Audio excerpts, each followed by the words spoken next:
Hello, Hornets, and welcome to Gen Y. Why Gen Y? Because we are the inquisitive generation, always seeking inspiration and following our dreams. I'm your host, Kristle Adler, here with Alexis Barrera, who is working towards a future in economics.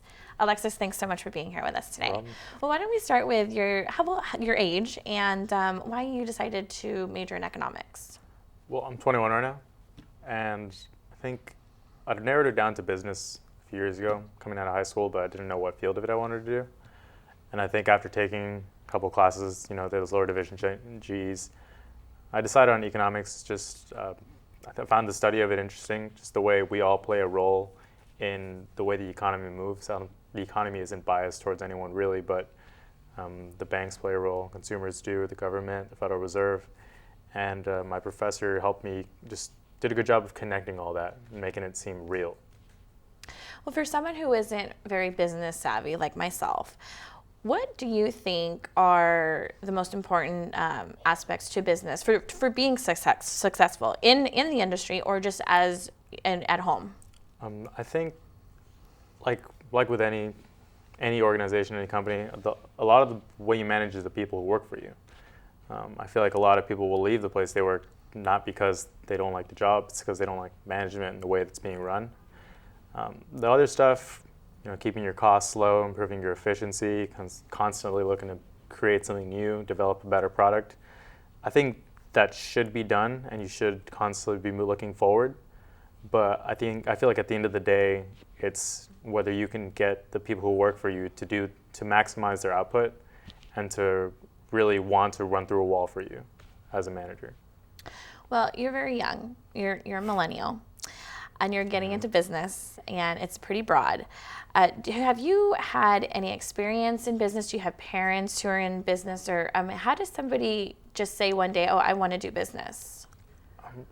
Actually, I don't. I don't necessarily have any personal experience in it. My parents don't. I feel like business could play so many different roles and there's so many different organizations you get involved in that create different products, provide different services, or even nonprofits, that I think it can be very broad in terms of, just going into business, running, and you have to choose something you want to concentrate in. And I feel like I could play a role in any of those organizations as a good team player, get involved, and just work every day to be the best I can be personally within our company's structure. I think that would be good. In terms of upbringings, I actually feel like my parents' lack of business savviness kind of pushed me towards it, because it's not really as much about how much money you make, it's how you manage it. So it was kind of inspirational to see maybe a change is good. Yeah. How do you feel your generation will affect the marketplace? It's a good question. I was speaking to my marketing professor the other day. He was talking about how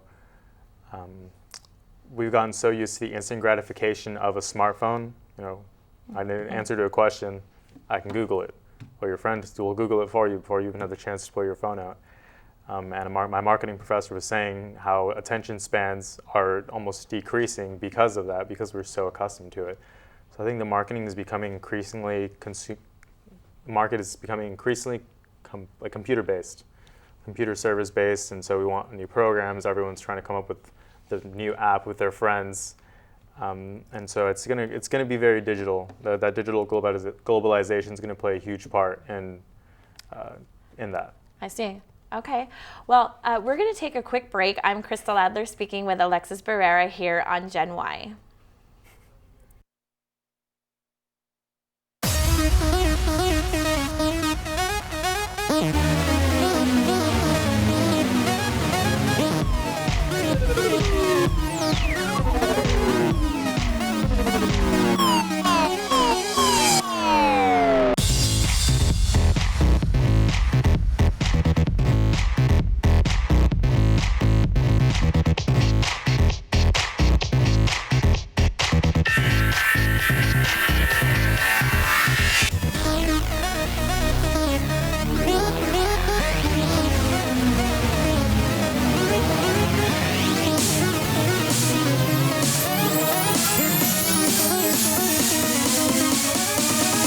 I want to crawl inside your head and eat my way out.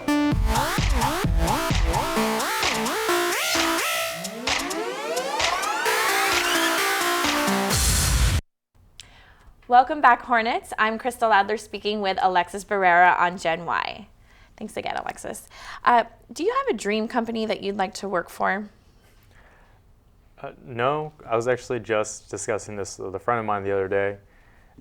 I don't like being told what to do, and so I feel like I could find my own thing, be entrepreneurial in the sense that I can be involved in a lot of different projects, maybe do something day to day, but the dream is to be my own business, be my own company or organization, and have that branch out to a lot of different industries. Okay, so you're an entrepreneur. Have you done anything thus far as internships or, working under anyone? I mean, what kind of experience do you have, and what would you recommend for anyone who has the same aspirations? So far, I actually haven't done an internship, really. I've been involved in a lot of food service and restaurants, and I was working at a really nice place out in Newport Beach. And so as I was taking more classes on marketing and managing costs, I was actually able to really connect the dots. I would ask my managers a lot of questions about their accounting and how they would take their inventory, and I would see the way they would manage their labor costs. And I think that definitely helped me grasp it.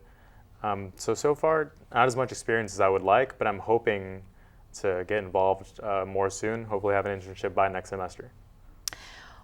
Do you think you have a personality for business? I think I do. I think I like to get involved. I really like to get to know people. I feel like everyone has a story, and I think sometimes people just need to be listened to. I really sincerely believe that you are capable of doing whatever it is you want to if you set your mind to it. So with that attitude and with the right pieces in place, I feel like I can find success whatever organization I decide to get involved in, and hopefully that organization is making a profit while making the world a better place. You're a full-time student at Cal State Fullerton and studying economics. What's the hardest class that you've taken so far? Probably information systems and decision science. Well, 361A, that's that whole field. It's essentially an advanced statistics class. I think the hardest part about the class is getting up for class, because it's a Friday 3-hour class, Friday mornings. And so that's been troublesome. I'm not going to say I dislike math. I think math is interesting, it's cool, but it's not my absolute favorite thing to do in the world. So I think it's getting past those humps and really just getting myself in class and focused on it. So for someone who would be interested in getting into business, math may intimidate them. How essential is it to be good at math? Or I would say it depends on what aspect of business you're trying to get involved in. You should have some sort of understanding of it for sure, and that's why calculus is a requirement to even continue your upper division business classes. But I don't think you should be intimidated by it. I think in finance, eventually there's equations that you start plugging numbers into and understanding how they move. And so you start projecting cash flows and outcomes of that. Marketing is as involved. Economics definitely uses it, statistics and calculus, but again, so you need to have a little bit of knowledge at least. Yeah, there's an end result to it. Okay. Well, that is all the time we have for today. I'm Kristle Adler, and we'd love to give a big thanks to Alexis Barrera for being here with us today on Gen Y.